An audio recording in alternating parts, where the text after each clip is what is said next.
karya lagu yang keluar dari hati dan gak kebetulan kami berjumpa hari ini. Ibu Halena duduk di depan sini. Ibu Imelia, bisa berdiri Bu? Bapak boleh berdiri Pak?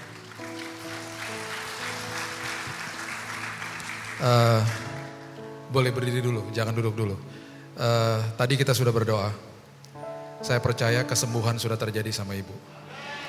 Dan kalau sampai tadi dikatakan Halena ini dipanggil sama Tuhan untuk pelayanan dan diberikan hati untuk melakukan itu. Dan itu keluar sebuah karya dari sebuah peristiwa seperti ini. Yang Tuhan mulai, Tuhan akan akhiri dengan indah. Kalau itu dimulai dari sebuah peristiwa seperti ini, saya percaya kesembuhan ibu ini sempurna. Gak kebetulan Tuhan mempertemukan orang demi orang. Jadi gak kebetulan mereka ada di sini. Sebentar mereka jam 2.25 harus kembali ke Semarang. Dan mari kita arahkan tangan kita sama-sama kepada Ibu Imelia.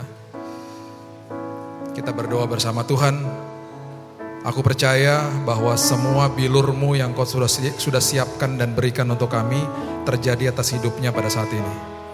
Aku begitu percaya Tuhan, dari ujung kepala sampai ujung kakinya, kesembuhan yang Tuhan sudah berikan itu komplit, sempurna dan permanen. Dan bahkan kami akan mendengar kesaksian yang luar biasa keluar dari kehidupan Ibu Imelia dan juga keluarganya. Aku begitu percaya Tuhan, Engkau akan berikan dia umur panjang dan kesehatan yang sempurna. Bukan sekedar tubuhnya sehat, tapi jiwa dan rohnya sehat dan kuat dalam nama Yesus. Dan kami percaya pertemuan kami hari ini tidak kebetulan. Karena Tuhan yang merangkaikan segala sesuatu untuk membawa kebaikan bagi kami orang-orang percaya. Itu sebabnya Tuhan, kami sudah terima kesembuhan yang sempurna di dalam nama Tuhan Yesus. Kita sama-sama katakan, amin, amin, haleluya, haleluya. Nanti malam sebelum tidur terus bawa ibu dalam doa. Dan kita percaya, kita kawal terus dalam doa. Saya percaya kesembuhan sempurna terjadi. Ya. Oke. Hari ini kita mau bahas dari Lukas pasal yang ke-24. Dimulai dari ayat yang ke-13. Ini adalah sebuah perjalanan, namanya perjalanan ke Emmaus. Perjalanan ini adalah sebuah perjalanan yang ditulis oleh Dr. Lukas. Dan Dr. Lukas ini seorang dokter yang ketika menulis cukup detail gaya tulisannya dia. Gaya tulisannya Lukas ini seringkali mencibir atau menyinggung orang-orang Farisi. Karena mereka sangat agamawi sekali pada saat itu. Dan ini adalah sebuah pelajaran yang ditulis dan didokumentasikan di dalam bukunya dia yang sangat sederhana sebenarnya. Sangat sederhana. Kok didokumentasikan gitu? Itu menjadi pertanyaan juga. Ya. Yesus baru bangkit. Sebelum dia naik ke surga, dia mendekati dua murid yang pulang kampung. Kenapa mereka pulang kampung? Karena mereka sedih, mereka kecewa, mereka pasti ada ketakutan juga karena gurunya mati secara brutal di kayu salib. Dan yang sangat-sangat menarik sekali dari kisah ini adalah ini murid-murid yang bukan ring satunya Yesus. Satunya namanya Kleopas bahkan. Jadi murid yang tidak dekat dengan lingkaran satunya Yesus lah. Kira-kira gitu. Nah, perjalanan ke Emmaus, perjalanan yang sangat sederhana ini adalah gambaran bahwa Tuhan sedang memberikan pesan yang sangat dalam untuk kita semua. Dan juga pada saat itu untuk murid-muridnya. Nah, pesannya gini. Hari ini, selama kita hidup, kita tidak pernah lihat Yesus secara fisik. Betul atau betul? Atau ada yang bisa angkat tangan katakan, enggak Pak, tiap hari saya lihat dia secara fisik. Enggak ada orang seperti itu. Saya kemarin ngobrol sama Domingus yang kepalanya dipenggal tahun 99 ketika Yayasan Dulos diserang oleh orang-orang yang tidak bertanggung jawab. Dia mati, bangkit lagi. Secara medis sudah mati. Ceritanya dia cukup detail saya tahunya. Tapi kemarin waktu ngobrol minggu lalu saya ketemu lagi sama dia. Ada sebuah pertanyaan yang saya belum pernah tanya sama dia. Domi, waktu kamu ketemu Yesus yang dia di atas kuda itu emang kamu bisa lihat mukanya? Gak bisa. Itu pun dia gak bisa lihat. Saya punya teman yang terima Yesus karena disamperin sama Yesus di tempat kos-kosannya. Dan kita udah sering dengar kisah-kisah seperti itu. Bisa lihat mukanya? Gak bisa. Itu pun cuman Sebentar dan kemudian ada perubahan terjadi. Begitu mulianya Tuhan. Nah sekarang masalahnya gini. Kita punya 5 panca indera. Mata, telinga, hidung untuk mencium, dan kemudian lidah dan kulit untuk merasakan. Yang merupakan pintu gerbang hati kan 2. Mata dan telinga. Yang menyerap paling banyak informasi. Dan itu yang membentuk sistem kepercayaan kita. Itu yang membentuk karakter kita. Apa yang kita lihat, apa yang kita dengar sepanjang hidup kita, itu menjadi pusat kehidupan kita. Saya ada sekarang ini karena ada apa yang saya lihat dan saya dengar seumur hidup saya. Kalau pintu gerbang hati tidak dijaga, yang dimasukin sampah, pasti keluarnya sampah. Yang keluarnya lewat mana? Lewat tindakan sama perkataan. Kapan keluarnya? Ketika ada tekanan. Makanya selama 2 tahun terakhir ini, keaslian iman seseorang terlihat. Ya.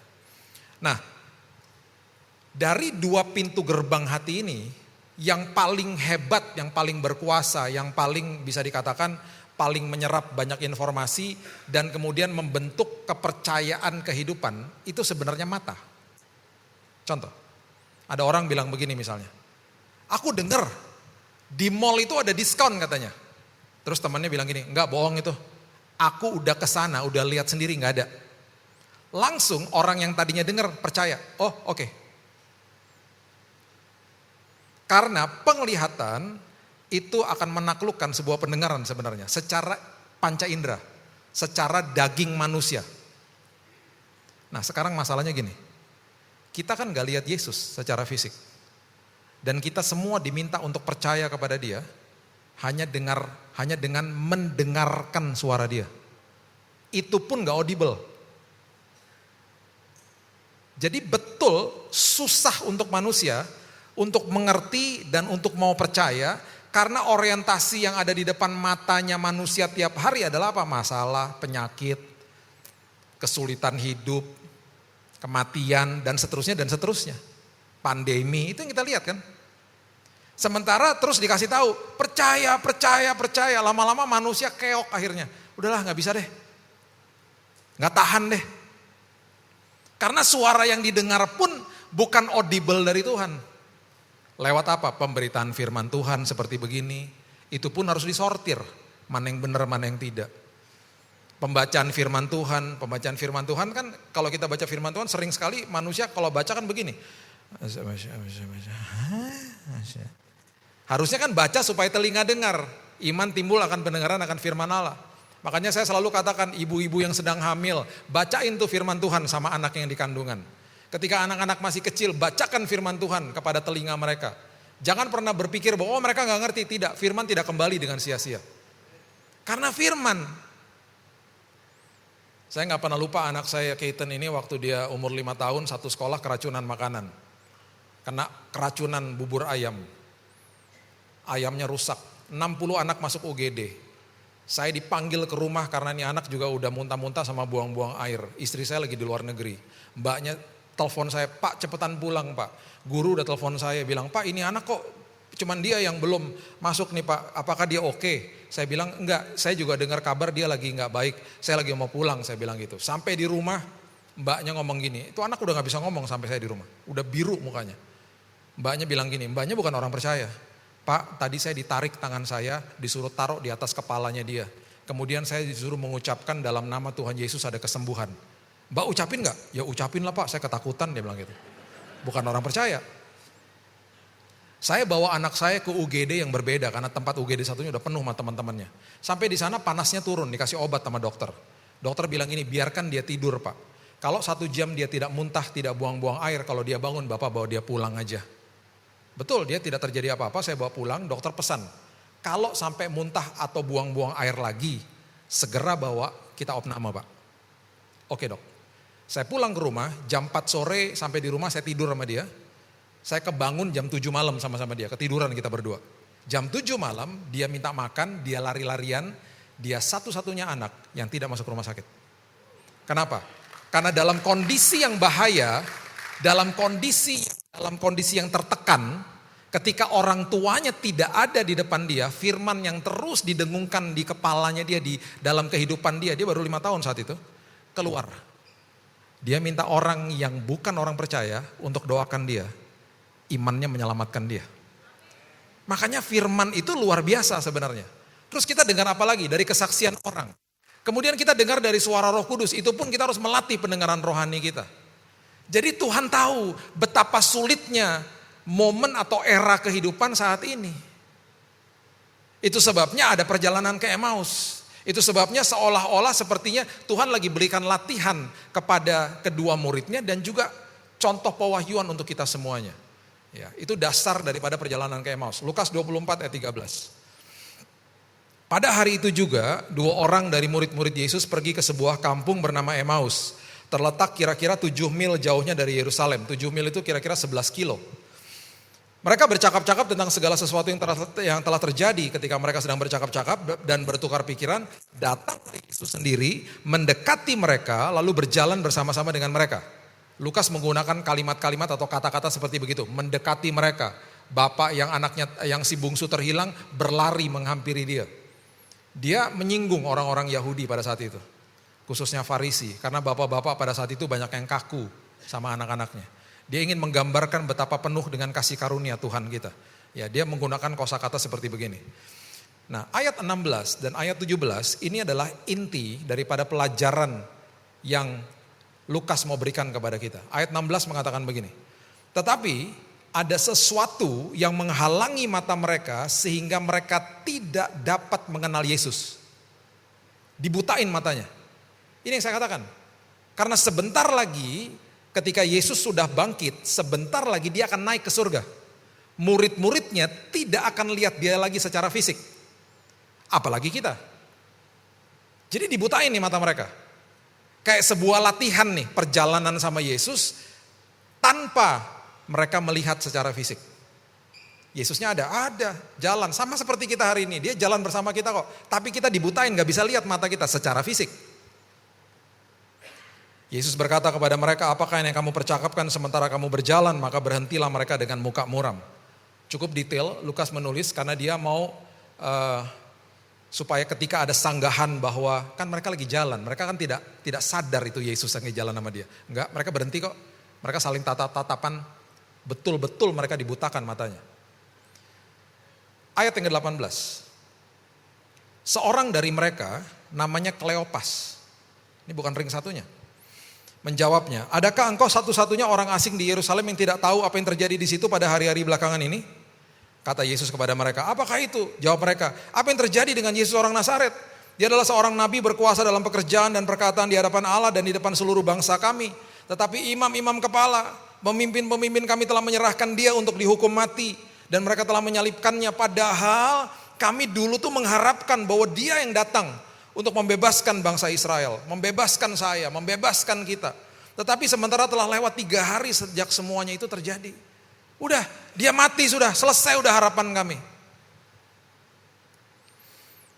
Ini adalah jeritan banyak orang-orang Kristen di dalam kehidupannya yang seringkali bertanya sama Tuhan. Bertanya sama Tuhan itu gak masalah. Pertanyaannya begini, biasanya kalau kita lagi melewati pergumulan proses hidup. Bagaimana sih Tuhan caranya? Ini kapan sih Tuhan selesainya? Ini gimana sih Tuhan? Ini apa sih Tuhan? Pertanyaan-pertanyaan seperti itu sah dan gak apa-apa sebenarnya. Tapi karena keseringan bertanya dan gak ngucap syukur, alhasil yang terjadi orang yang tadinya bertanya akhirnya mempertanyakan Tuhan. Tuhan ada gak sih? Tuhan bisa gak sih? Itu mempertanyakan Tuhan. Karena sering kali yang kita mau lihat adalah ujung daripada permasalahan kita dan kita gak dikasih lihat. Dan Alkitab mengatakan adalah firmanku adalah pelita kecil buat langkah-langkahmu, bukan lampu sorot. Yang kita mau lihat lampu sorot, bisa lihat ujungnya, kita gak bisa lihat. Di lantai 8 ketika saya sedang di kemo, yang saya dengar tiap hari adalah tangisan, orang berteriak, orang meninggal, orang mau bunuh diri, loncat dari lantai 8 sampai harus diborgol tangannya di tempat tidur pasiennya. Karena itu lantai kemo. Apakah saya bisa lihat ujung perjalanan saya? Nggak bisa. Yang saya bisa lihat kengerian tiap hari. Tapi setiap hari Tuhan menyediakan damai sejahtera. Karena firman-Nya pelita. Cuman bisa lihat langkah demi langkah, hari demi hari. Tapi dia hadir di situ. Sulit nggak? Ya sulit lah. Udah nggak bisa lihat ujungnya, lihat Yesus pun secara fisik tidak. Makanya suka menggelitik saya kalau ada orang bilang ini, saya nggak bisa rasakan hadirat Tuhan. Iya, hadirat Tuhan nggak bisa dirasain pakai emosi. Sesekali emosi kita tersentuh. Tetapi hadirat Tuhan harus dirasakan sama iman. Kan panca indera kita nggak lihat dia. Apakah dia hadir 24 jam? Kalau ada 25 jam dia hadir selalu. Makanya Mazmur mengatakan ketika aku bangun pagi engkau masih ada. Berarti ketika tidur engkau ada, ketika sebelum tidur engkau ada, ketika selama tidur engkau ada, selagi aku bangun engkau masih ada. 24 jam gak pernah ditinggalin. Tapi seringkali kita gak sadar dia hadir karena mata kita lihat masalah. Dan kita diminta untuk terus dengar suara dia. Itu sebabnya Yohanes pasal yang ke-20 ayat 29 mengatakan begini. Thomas gak percaya toh? Thomas bilang mana buktinya? Yesus hadir, dikasih lihat lubang-lubang bekas kayu salib. Kemudian dia bilang begini, Yesus bilang begini sama Thomas. Yohanes 20 ayat 29. Kata Yesus kepadanya, karena engkau telah melihat aku, maka engkau percaya. Betul, sama seperti kita. Kalau udah lihat ya percaya. Perhatikan kalimat berikut ini. Berbahagialah mereka atau diberkatilah, itu bahasa aslinya, mereka itu siapa? Kita semua yang ada di tempat ini. Diberkatilah kita semua yang tidak melihat namun percaya. Kita gak lihat tapi kita percaya, kita diberkati Tuhan. Diberkati sekali lagi artinya kita diubahkan Tuhan. Bukan kalau kita percaya terus kita pengertian berkatnya. Oh kalau saya percaya ntar saya dapat ini dapat itu, enggak. Saya diubahkan Tuhan, itu arti berkat. Hidup saya jadi ngerti siapa Tuhan. Banyak orang yang akhirnya komplain dan tinggalin Tuhan karena mempertanyakan Tuhan. Jadi daripada kita sering-sering bertanya dan seringkali juga gak dijawab sama Tuhan, karena Tuhan sudah sedang dan sudah bekerja dan sudah menyiapkan segala sesuatu, dia udah tahu masa depan kita seperti apa, seringkali ada yang dikasih tahu, seringkali ada yang gak dikasih tahu. Daripada kita tanya-tanya terus, mendingan kita doanya gini, Tuhan aku percaya sama pimpinanmu, titik. Karena kemana engkau akan bawa aku itu pasti aman dan nyaman, titik. Saya lebih baik jalan sama Yesus dengan pelita kecil hanya bisa lihat langkah demi langkah daripada dikasih lampu sorot, lihat ujungnya tapi Yesus gak ada. Itu prinsip saya.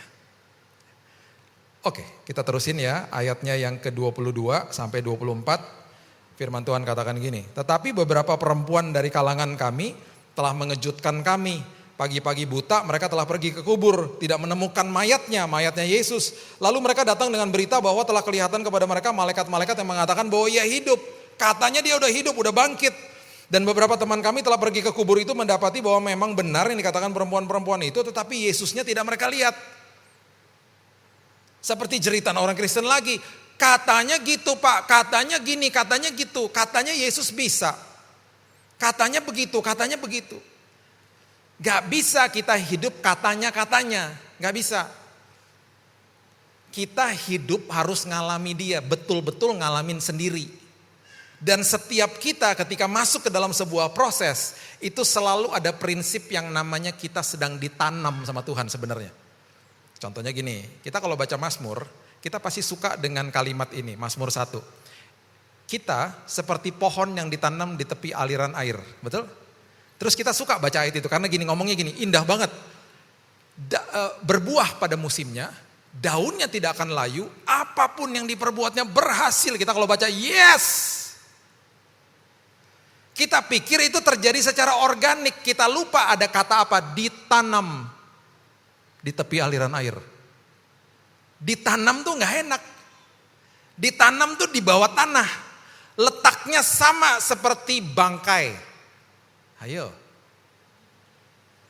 Ditanam tuh di bawah berantakan dan gelap dan posisinya kalau lihat ke kanan lihat ke kiri ada jenazah, ada bangkai di situ. Bangkai atau jenazah secara kehidupan di bumi gak ada harapan untuk hidup lagi, ya udah mati di situ. Anak Tuhan yang ditanam walaupun posisinya di bawah seringkali dibohongin iblis, harapanmu habis sudah. Udah selesai kamu, gak ada kesembuhan udah, gak ada pemulihan, selesai udah. Kita gak sadar kita lagi ditanam dan kita nggak sadar bahwa biji itu tidak ada kuasanya, tidak ada dayanya sampai dia ditanam. Ketika dia ditanam, tiba-tiba tumbuh tunas kecil, baru kecil. Tiba-tiba pohon, tiba-tiba ada buahnya. Proses ditanamnya itu seringkali manusia nggak tahan. Manusia mencabut dirinya sendiri dari proses ditanam. Karena apa? Tidak mau diproses. Akhirnya nggak ngalami Tuhan. Selalu gitu. Di Jakarta kalau lewat Jalan Sudirman, Bapak Ibu kalau arah ke Semanggi, masuk Sudirman, lihat ke sebelah kanan, itu ada gedung tertinggi di Indonesia namanya Autograph Tower, baru jadi. 380 sekian meter tingginya. Berkali-kali waktu gedung itu baru dibangun, saya nggak lihat-lihat tuh lantai satunya nggak pernah ada, berbulan-bulan. Kenapa? Karena gedung paling tinggi, fondasinya akan sangat dalam. Dan harganya, mahalnya luar biasa. Jadi kalau kita bertanya, Tuhan kapan sih ini selesai prosesnya? Seringkali Tuhan akan kasih tahu gini, aku akan bawa kamu menjunjung tinggi. Aku lagi bangun fondasimu. Sabar. Gelap Tuhan, gak enak Tuhan. Sabar. Karaktermu lagi aku bangun. Karena panggilan hidupmu begitu luar biasa, karaktermu harus bisa menopang panggilan hidupmu. Kalau karaktermu gak bisa menopang panggilan hidupmu, engkau dikuasai sama kehidupan. Engkau nanti dikuasai sama uang, engkau dikuasai sama kesombongan, engkau dikuasai yang namanya mementingkan diri sendiri. Tapi ketika karaktermu kuat dan tahan uji, apapun panggilan hidupmu, engkau cakap mengelolanya. Itu sebabnya aku lagi bangun karaktermu. Sabar. Burj Khalifa 828 meter di Dubai. Kalau nonton YouTube tentang pembangunan fondasinya, luar biasa. Gedung tertinggi. Tingginya mau sampai 1 kilo ntar lagi tuh. Jadi kalau ditanam sama Tuhan, jangan cabut diri sendiri. Ingat gak apa-apa Tuhan, walaupun di dalam gak masalah. Bambu ketika tumbuh, ya itu kadang-kadang memerlukan 6 tahun loh. Gak tumbuh-tumbuh bambu. Tiba-tiba dalam hitungan 1 malam 1 meter. Dalam 1 minggu 2,7 meter.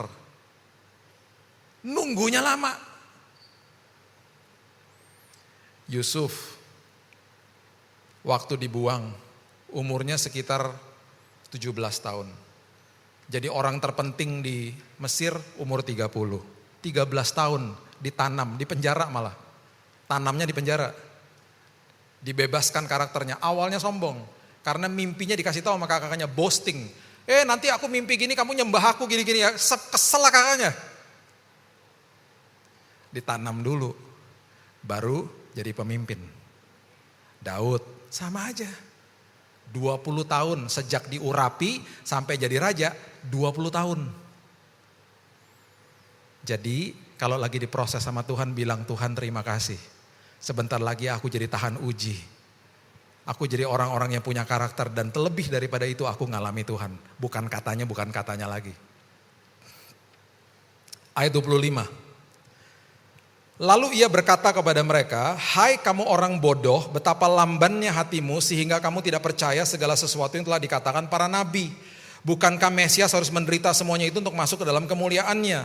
Seolah-olah kalau baca ayat ini sepertinya Tuhan kok galak ya, kok kasar ya, kayak kamu orang bodoh. Ternyata mereka ujung-ujungnya akhirnya mengundang Yesus masuk ke dalam rumahnya. Karena setiap kali teguran dari Tuhan penuh dengan kasih karunia. Jadi pelajarannya gini, kalau dengar tuduhan, kalau dengar bahwa kamu gak layak dan seterusnya, itu bukan dari Tuhan. Saya percaya di gereja ini gak suka berdoa begini ya, karena saya dapati banyak gereja dan saya kasih tahu pelan-pelan. Saya bilang, kasih taunya gini, jangan doa kayak gitu lagi ya, please. Itu doa yang paling salah. Sering gak dengar doa begini? Misalnya mau mulai ibadah, Tuhan layakkan kami Tuhan untuk datang ke hadirat-Mu. Itu doa yang paling salah. Karena kita udah dilayakkan ribuan tahun yang lalu. Ngapain minta dilayakan lagi? Harusnya doanya gimana? Tuhan terima kasih bahwa kami sudah dilayakkan untuk menghampiri tahtamu yang berkuasa. Bahkan dalam kondisi berdosa, aku bisa menghampiri tahtamu, aku dibersihkan sama Tuhan. Udah dilayakan. Saya hidup taat bukan karena supaya saya dilayakan Tuhan, bukan. Saya hidup taat karena saya sudah dilayakan Tuhan. Kasih karunia. Makanya ketika ditegur, tegurnya penuh kasih karunia pastinya. Buktinya diundang masuk kok akhirnya, di akhir kisah ini. Makanya kalau ngajarin anak-anak jangan begini-begini. Ini hukum Taurat, ini kasih karunia. Anak siapa kamu? Anaknya bingung, ya anak kamu, kok nanya gimana sih? Waktu anak-anak saya, mereka ada masa nakal-nakal adalah. Mereka sekarang sudah 22 dan 15 tahun. Ketika masa-masa nakal, saya berlutut di depannya mereka. Ketika mereka berbuat kenakalan di sekolah misalnya. Berantem sekolah, pulang. Saya berlutut depannya dia. Saya rangkul dia. Dan saya bilang gini, apa yang Daddy bisa lakukan supaya kamu gak ngulangi ini lagi. Di saat itu langsung mereka berpikir, wow, Daddy aku sepihak sama aku. Gak berseberangan sama aku. Berubah langsung. Mereka langsung sebutin disiplinnya. Kalau terulang lagi nanti Daddy ambil aja mainan aku, nanti Daddy gini-gini. Langsung seperti begitu. Ketika terjadi lagi, saya berlutut lagi di depan mereka. Dek, jadi kita harus ngapain sekarang? Ya udah deh, Daddy ambil aja mainan aku gini. Dia melakukan dan menjalankan disiplinnya, dia tidak sakit hati sama orang tuanya.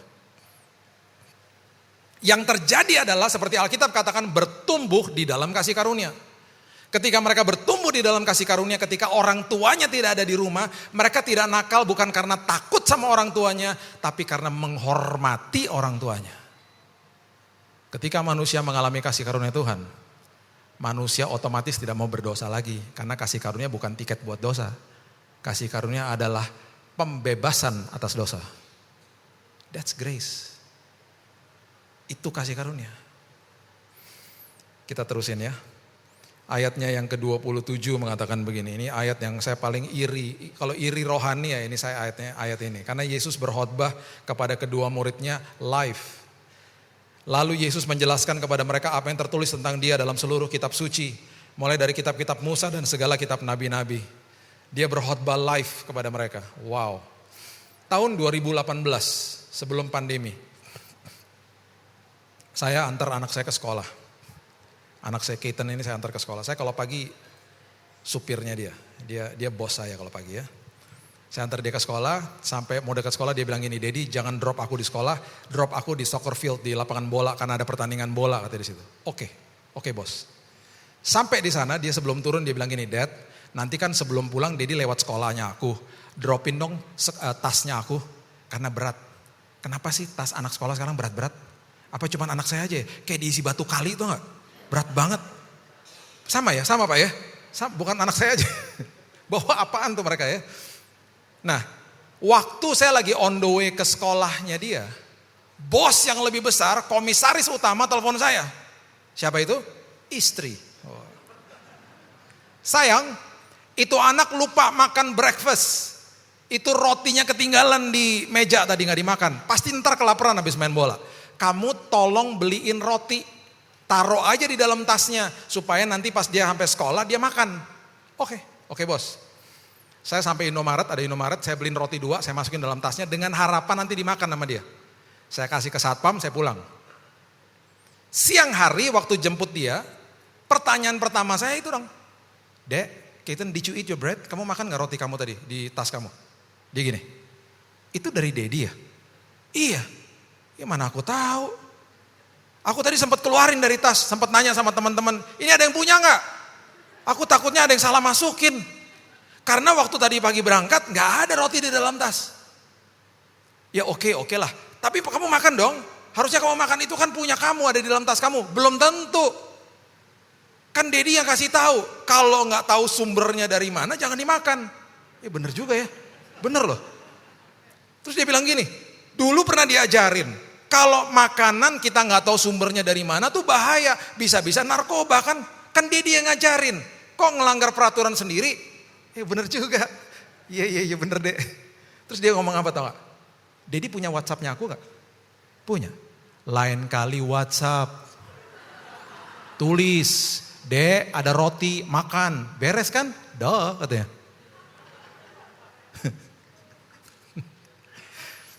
Bener juga sih. Saya akhirnya nyerah, iya sih, iya kamu yang bener, aku salah. Saya suka bercanda sama anak saya, jadi kita kalau ngomong begitu.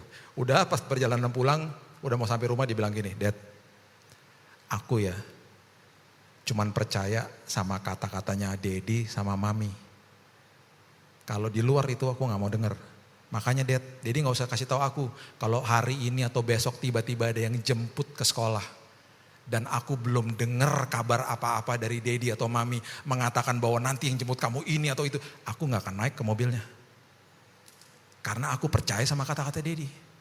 Paham kan Dad? Iya paham. Yuk kita makan rotinya sekarang. Di situ saya seperti ketampar-tampar. Iya benar juga. Makanya Tuhan katakan apa? Arahkan telingamu kepada ucapanku. Amsal katakan. Kemudian diapakan? Disimpan dalam lubuk hatimu. Karena itu sumber daripada kehidupan dan kesembuhan bagi yang sakit. Karena cuma bisa itu yang kita dengar. Dan kita harus simpan di dalam lubuk hati kita. Karena kita adalah orang-orang yang diberkati. Karena kita tidak lihat tapi kita percaya. Susah, betul susah, tapi harus latih diri setiap hari. Ketika kita simpan suara Tuhan di dalam lubuk hati kita, itu sumber daripada semua aspek hidup. Dan akhirnya ayat yang ke-28, ayat yang sangat-sangat luar biasa. Mereka mengatakan, mereka mendekati kampung yang mereka tuju, lalu Yesus itu berbuat seolah-olah hendak meneruskan perjalanan. Bayangin ya, Tuhan loh. Sampai di tempat tujuan dia gini nih. Udah sampai ya? Ya udah deh, aku jalan dulu ya. Kayak ngasih kode pengen mampir tapi gak mau maksa. Jadi waktu dia seolah-olah ingin berjalan tuh dalam hati gini, undang dong. Tuhan loh. Kenapa? Karena Tuhan tidak pernah paksa kita. Dia akan lari, dia akan mendekati kita, dia akan menjulurkan tangannya. Seolah-olah mau memeluk kita. Di titik itu kita harus ambil keputusan. Bilang iya, bilang mau dipeluk, undang dia masuk. Di situ kemerdekaan terjadi. Di situ kita akan lihat karyanya terjadi sama kita. Ayat 29. Puji Tuhan mereka mendesaknya airnya. Dan katanya tinggallah bersama-sama dengan kami sebab hari telah menjelang malam dan matahari hampir terbenam. Lalu masuklah Yesus untuk tinggal bersama-sama dengan mereka. Setelah diundang baru masuk. Oke. Ada yang suka main basket di sini? Ada satu, ada dua. Tahu basket dong yang oranye bolanya. Ada yang banyak yang bingung. Tahu ya basket ya. Saya ini, suka banget lah main basket. Saya dari tahun 85 mengikuti Liga NBA di Amerika. Dari tahun 85 sampai sekarang. Intens. Saya ngomongin firman bisa detail, kita ngomongin basket juga saya bisa detail. Karena suka banget. Sama satu lagi dunia aviasi itu hobi saya. Saya nonton live, saya pernah nonton Kobe di game terakhirnya dia. Dan ketemu sama beberapa pemain-pemain basket ini waktu saya masih di Amerika dulu. Nanti bulan Desember ini kita akan nonton Golden State sama anak saya. Kita suka lah, sukanya tuh suka banget gitu ya. Nah tahun 96, waktu saya masih kuliah. Idola saya pastinya Michael Jordan lah ya. Tahu Michael Jordan ya, yang kayak saya bukan saya kayak dia ya. Sekarang udah populer lagi karena sepatu-sepatunya udah mulai keluar lagi, AJ1, 2 dan seterusnya. Nah, di zaman itu, dia luar biasa lah, pokoknya itu idola saya. Satu hari teman saya datang ke apartemen saya ngomong gini, Bill, gue punya kado ulang tahun buat lo. Apaan? Nonton Chicago Bulls, Michael Jordan. Wah yang bener loh, iya gue udah beli nih tiketnya buat kita berdua. Serius loh, iya. Nanti berapa hari lagi kita drive ke sana ya, dari kota saya ke kota Chicago tuh 9 jam, kita drive ke sana. Sampai di sana saya bilang gini sama dia, lu tahu nggak Michael Jordan tuh punya restoran, udah tutup sekarang tapi dulu ada, namanya Michael Jordan Restoran. Di Google aja tuh ada tuh di zaman itu. Oh iya itu makanan kesukaannya dia. Dia taruh di situ, kita makan yuk. Yuk gitu. Kita cari, ketemu, kita masuk. Nah waktu masuk ke restoran itu lorongnya kecil di dalam, di lantai 1, lorong kecil, nggak ada orang. Lorong kecil, ada pintu tulisannya VVIP, di sebelah pintu ada tangga ke atas. Waktu naik, itu restorannya di atas, besar, segede ruangan ini. Besarnya luar biasa. Singkat cerita udah selesai makan, kita mau pergi ke pertandingan, ke gamenya toh. Jadi kita turun tangga. Saya lagi turun tangga sama teman saya, pintu VVIP kebuka di bawah, jegrek kebuka, yang keluar Michael Jordan. Di depan saya, sendirian gak ada pengawalan. Deg-degan dong idola. Deg-degan, Michael Jordan. Oh ya Michael Jordan, tegur langsung, Mike, hi Mike gitu. Oh dia langsung, orangnya hangat banget. Hey guys, wah disapa sama Michael Jordan. Akhirnya nih, bisa bayangin Bapak Ibu, saya, Michael Jordan sama teman saya, jalan keluar bertiga sambil ngobrol, gak ada orang, bertiga doang. Wah ngobrol, makan apa tadi dia bilang gitu. Oh tadi gue makan burger, oh that's my favorite katanya gitu. Teman saya ditanya juga, makan apa? My favorite juga, my favorite semua. Itu memang makanan-makanan kesukaan dia dijadiin menu di situ. Jadi kita ngobrol nih, terus dia tanya, you guys mau kemana? Ke game. Oh good katanya. Kita ntar lawan Detroit nanti malam. Oh ya I know. Oh kita ngomong-ngomong sampai keluar. Di luar tuh rupanya mobil yang tadi diparkir, saya udah lihat ada mobil Range Rover, itu mobilnya dia. Dan dia minta kunci sama orang valet parking. Saya ingat nih semuanya detail pokoknya. Dia minta kunci, dia tangkap kuncinya. Dia masih ngobrol lagi sama kita. Guys, nanti duduk di mana? Oh kita duduk di section ini. I hope to see you katanya. See you at the game gitu. Wah pokoknya ramah banget orangnya. Oh thank you Mike. Wah dia masuk mobil, dia bilang bye guys. Bye Mike. Dia masuk mobil, dia jalan. Saya sama teman saya loncat-loncat berdua. Wah ketemu Michael Jordan. Kita senang banget. Tiba-tiba kita pelotot-pelototan. Kenapa kagak foto tadi? Aduh kenapa gak foto? Zaman itu kagak ada HP. Yang ada kamera Fuji. Yang ngangguk-ngangguk seumuran sama saya. Yang millennials pada bingung. Ingat ya Pak ya? Cekrek. Hasilnya baru seminggu lagi. Setelah ada proses namanya cuci film. Betul? Orang Belanda bilangnya afdruk. Betul? Yang millennials pada bingung. Apaan tuh? Kalau hasilnya jelek ya jelek, nanti tahunya baru seminggu lagi. Sekarang kalau jelek kan jelek nih, ulang dong. Tapi paling tidak saya yang disalahkan sama teman saya karena saya pegang kameranya. Lu kan yang pegang kamera, saya juga marah-marah sama dia. Lu kenapa gak ngingetin gua gitu. Akhirnya Bapak Ibu, saya foto tuh mobilnya doang dari belakang. Jadi kalau tanya sama saya buktinya mana? Ada buktinya. Foto mobilnya dia doang. Michael Jordan juga gak kelihatan, gelap kacanya. Tapi ada tuh fotonya Range Rover dia. Saya kalau ngomong ini sedih jadi. Jadi gak ada buktinya ketemu sama dia secara fisik. Gak apa-apa. Dilewatin Michael Jordan gak apa-apa, asal jangan dilewatin Yesus. Amin. Undang Yesus masuk dalam hidup kita. Dan di terakhir daripada perikop ini firman Tuhan katakan gini. Waktu ia duduk makan dengan mereka, ia mengambil roti, mengucap berkat, memecah-mecahkan dan memberikannya kepada mereka. Ini klimaksnya ayat 31. Ketika itu terbukalah mata mereka dan mereka pun mengenal dia. Tetapi ia lenyap dari tengah-tengah mereka. Cuma itu rupanya yang dia mau tunjukkan kepada mereka. Dia mau menampakkan dirinya kepada mereka dan dia lenyap. Kuncinya cuma satu, undang dia masuk. Mereka gak tahu itu siapa. Kita berjalan dengan Yesus yang kita gak bisa lihat secara fisik. Undang masuk dalam semua aspek hidup kita. Kita akan mengalami Tuhan dalam semua aspek hidup kita. Dan pada akhirnya mereka katakan seorang kepada yang lain, bukankah tadi hati kita berkobar-kobar ketika ia berbicara dengan kita di tengah jalan dan ketika ia menerangkan kitab suci kepada kita. Apakah hati kita berkobar-kobar kalau dengar firman? Apakah hati kita berkobar-kobar kalau lagi baca firman? Karena itu suara yang Tuhan berikan kepada kita akan menumbuhkan iman kita. Saya akan tutup dengan kisah nyata ini. Seorang businessman. Dia pulang dari bisnis tripnya dia di negara bagian Alaska. Dia membeli tiket pesawat dan tiket pesawatnya pesawat baling-baling pesawat kecil. Hanya bisa memuat 6 orang. Bisnismen ini orang Kristen, anak Tuhan.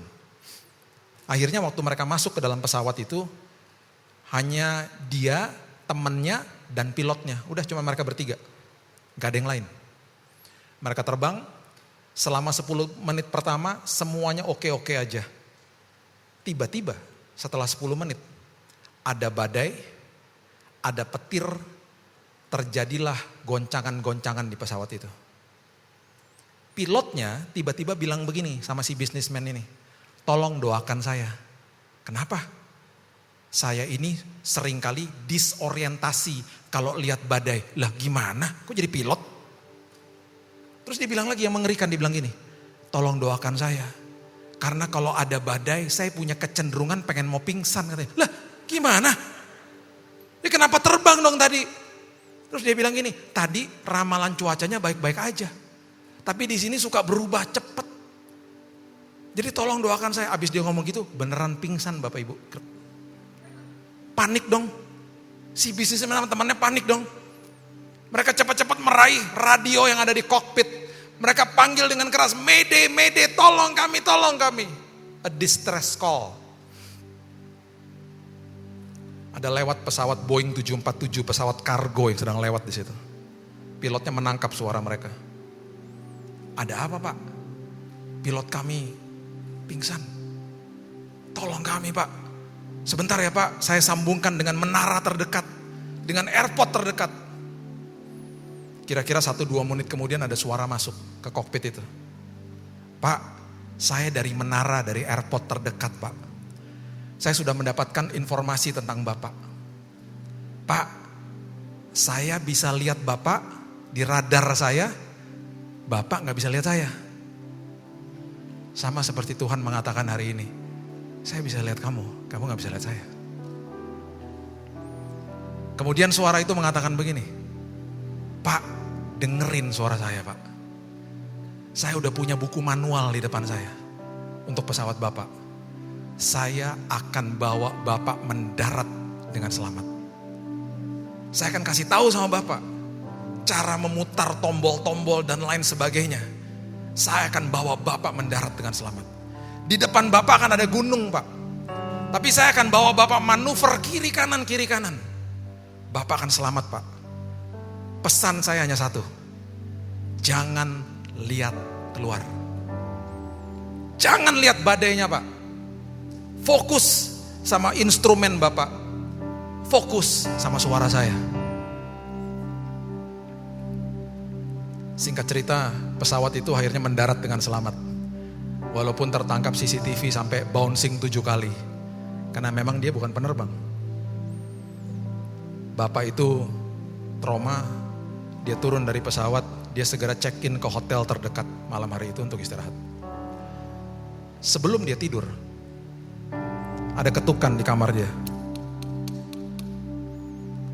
Ketika dia buka pintunya, ada seorang pria berdiri di depan kamarnya. Dan pria itu katakan begini, Pak, saya suara yang tadi, dari menara yang tadi. Mereka berpelukan.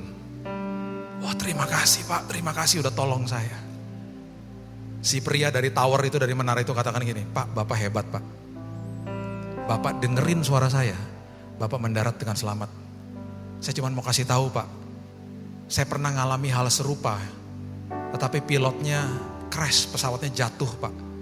Karena dia gak dengar suara saya, dia terus lihat keluar. Bapak luar biasa Pak.